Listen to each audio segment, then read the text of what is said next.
Hey guys, welcome to Boxing Squared for boxing news and views from around the internet.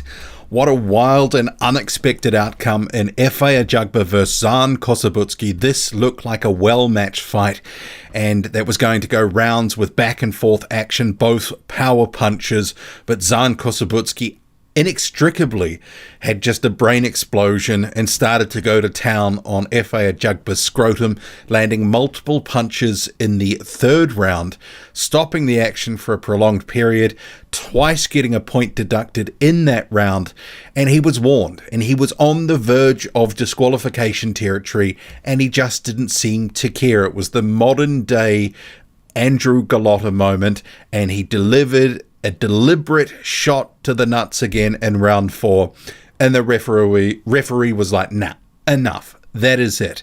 So Zhan Kossobutskiy, the talented Kazakh fighter, southpaw, heavy hands, he's disqualified.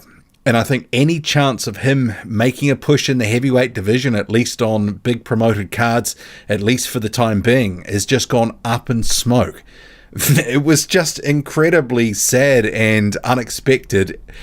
Kossobutskiy does have talent, and this was a measuring stick for both fighters. For Ajagba, people are wondering, where's his level really at? Has he been making those improvements? And Kossobutskiy was a bit of the unknown for a lot of the boxing sort of fandom. And obviously we've seen him in different fights at a lower level, and he's looked good, he's looked powerful. He just keeps coming forward, likes to work on from the mid-range to the inside, letting hands go, but clearly does not like it to the body. Some of these shots that he was complaining about, yeah, there were a few low, but there was also a lot of legitimate body shots that he was just wincing and complaining about. And I hate to see that when they start complaining, especially Kossobutskiy was putting himself in the line of fire here when he was sort of wincing and turning away, expecting the referee to jump in, and he didn't. And Kossobutskiy early on had some success. He was in this fight, competitive first round. He landed the best shot of that first round. Powerful straight left that got Ajagba's attention. But once the body work in round 2 started to come in, you could see Ajagba click to the strategy that I've got to keep working to the body. And he did. But obviously Kossobutskiy did not like it one bit. The commentators were trying to say it's all European fighters don't like body shots because Usyk was wincing in a fight that was just hours before this one. I mean, I think that's a little bit overstated and overblown, but this particular fighter in Kossobutskiy, who I rate, he is a good heavyweight, he just had a brain explosion. That's all you can really say about it because, you know, it was a first deliberate punch low. And then he felt aggrieved that there were other punches he felt were low and not being called, or the Ajagba wasn't being warned, and he threw another one low as well. In that third round, I should say, Ajagba did get warned at one point because there were some low shots. But in the fourth round, look, this was just Zhan Kossobutskiy.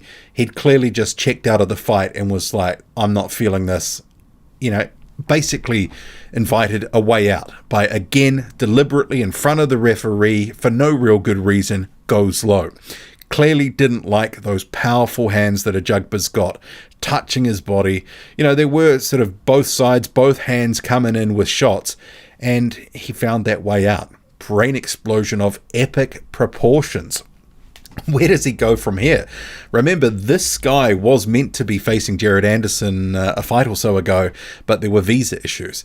I think maybe that ship has sailed. Or actually, I mean, maybe because he's shown that vulnerability to the body, that they've seen that actually he's a beatable fighter and they will look to make that fight again. I don't know. I mean, you would think that where Top Rank should be going for Jared Anderson is either a matchup with Efe Ajagba, given he's had this co-main event feature on the same card as Anderson, or for a Makhmudov fight or something of that ilk. You know, Anderson needs to take up a step up at some point from the Martin fight. Martin, a little bit washed at this point, sort of long in the tooth, and he had moments against Anderson but wasn't able to sustain it. Ajagba also doesn't have great footwork in terms of being able to be fleet of foot, but he is heavy-handed. But then again, also, he's in the same camp in general with the same trainer. So Hard to see what they're going to do. But did Kossobutskiy just cross his name off the list? Possibly. Because if you're going to come in and perform like that and deliberately so throw those low blows like it just didn't matter, he's basically thrown part of his best years or last years of his prime away. There will be probably people going, no point working with him. Is he going to be relegated to random shows again in Germany or somewhere else in Europe or Asia? Possibly. So what a wild and unexpected outcome. Like I say, I like Zhan Kossobutskiy. I rated the guy. I thought this was going to be a competitive fight with Efe Ajagba, where he'd probably just get a little bit of the better of the action, but it was going to be back and forth. We saw that for a time until the body shots started coming in, started to be winged in by Ajagba, and Kossobutskiy did not like it one bit. What do you make of it all? Drop a comment loud and often. Hit like, hit subscribe, follow me on Twitter, boxing_squared. I'm out.